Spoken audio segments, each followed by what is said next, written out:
ਮੈਂ ਕਹਿੰਦਾ ਮੈਂ ਡੱਬ 'ਚ ਫਸਾਈ ਰੱਖਦਾ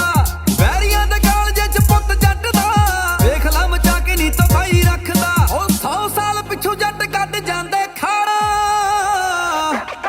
ਓਏ ਠੱਕੇ ਉੱਤੇ ਖਾਲੀ ਕਰੂ 12 ਦੀਆਂ 12 ਠੱਕੇ ਉੱਤੇ ਖਾਲੀ ਕਰੂ 12 ਦੀਆਂ 12 ਠੱਕੇ ਉੱਤੇ ਖਾਲੀ ਕਰੂ 12 ਦੀਆਂ 12 ਠੱਕੇ ਉੱਤੇ ਖਾਲੀ ਕਰੂ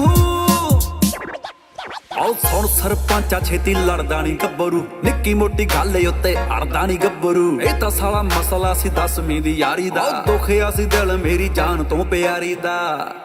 ਉਹ ਬੜੀ ਦੇਰ ਤੋਂ ਸ਼ਰੀਫ